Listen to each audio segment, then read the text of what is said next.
Hello, guys, and welcome. This here is the Serenity Podcast, where we speak about books and review books. Welcome everyone. Today our topic is going to be about Eddard Stark and his honorable actions toward his nephew, Jonathan Snow. As many of you may know, Jon Snow was a bastard of Winterfell, Or as he was known. as Aegon Targaryen, the sixth. Correct.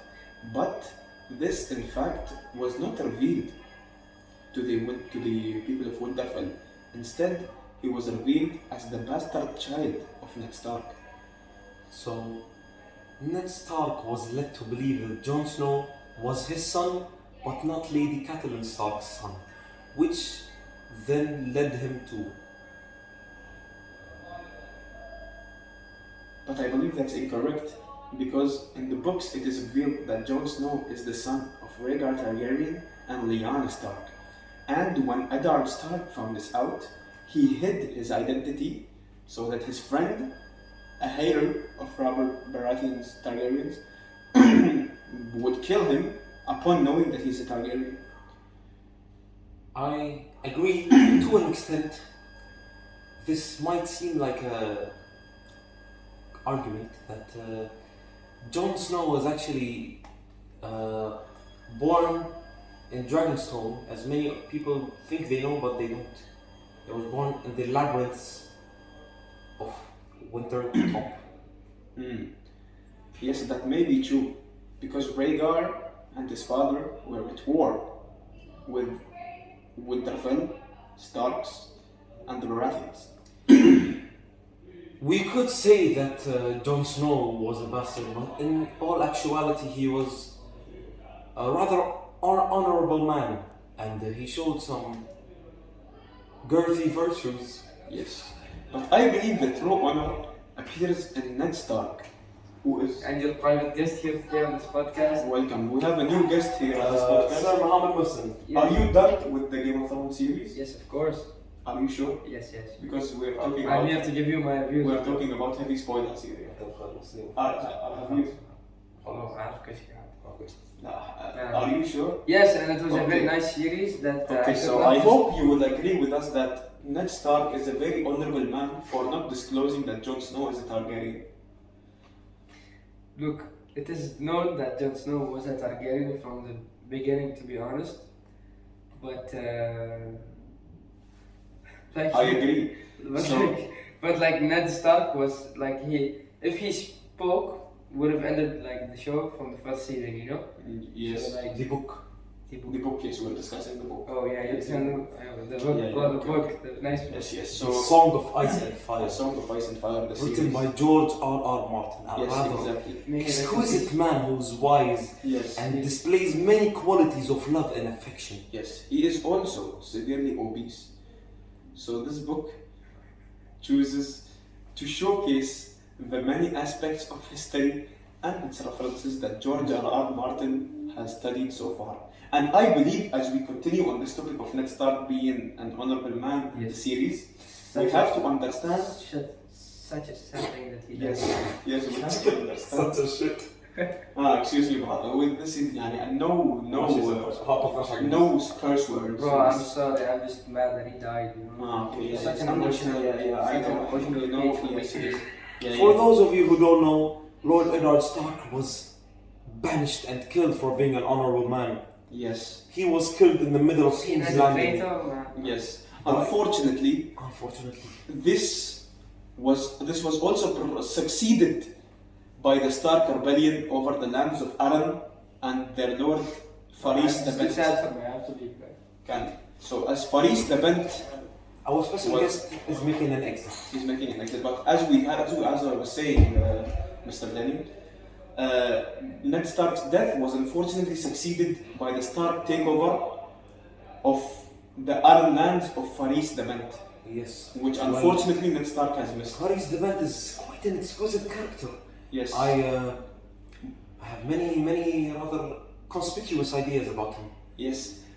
But as he appears in the books, his character and ethical values weren't as pulchritudinous as they often seem to be, especially for House Aran, whose entire banner is being as high as honor.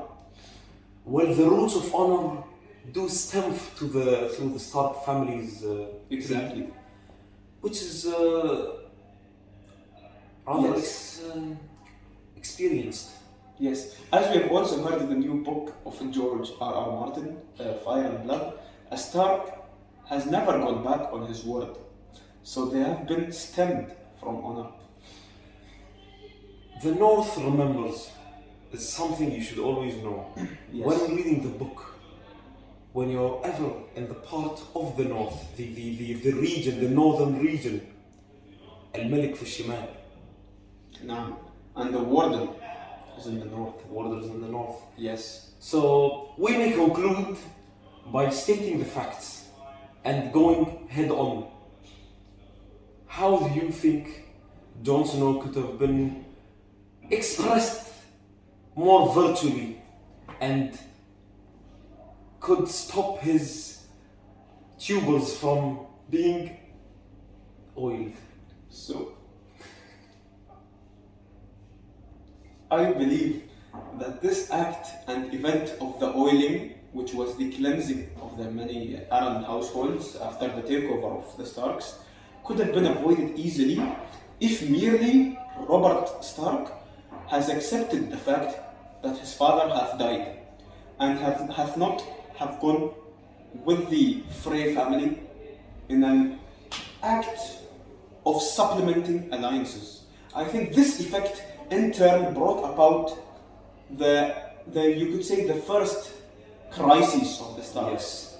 Which the first crisis of the Starks was first of all, actually this is the second crisis, which was the Red Wedding. Excuse me. The Red Wedding, you're excused. The Red Wedding was the rather downfall of the Stark family. Yes. They were in power. They had all of the lands, all of the armies. They had the numbers. Yes. And at the Red Wedding, Yes. they got wetted by yes, the yes. Freys and so And the rather disgusting. Honestly, Yes. I couldn't have. But of course, this was a consequence of the oiling of the Arabs, yeah, this which was. Robert should have anticipated, I believe. I think that Rob Stark, he was, you could say, a true king in the north. Yes. He was rather blinded by honor, though. Him and Jon Snow. I think that they could have been smart. Yes. They were blinded by their They were passions. blinded by following the passions. Well, a heart shows many different feelings and it has many desires.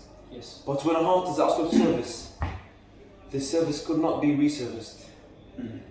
Which is why the resurfacing of Jon Snow was rather shocking to me. When his brothers in the Night's Watch have betrayed him, I was shocked. I was like, oh my globe, oh my goodness. Yes. Stupendous. It was rather stupendous behavior, but rather exquisite writing. Although the Starks had... Okay, go ahead. Sorry for the interruption.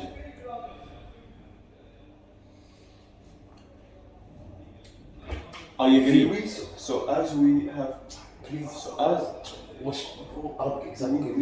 leave. As we have discussed so far, Ned Stark is the most honorable king in the north and succeeded by pretty weak kings in Robb and Jon Snow. So how may you conclude this podcast? What do you think? So thank you guys for attending this seminar with us, and we hope to see you on this next episode of Goats and Got. Thank you all, and we hope to see you flourishing and nutritionists on our next podcast. Thank you and goodbye. أفضل تحية.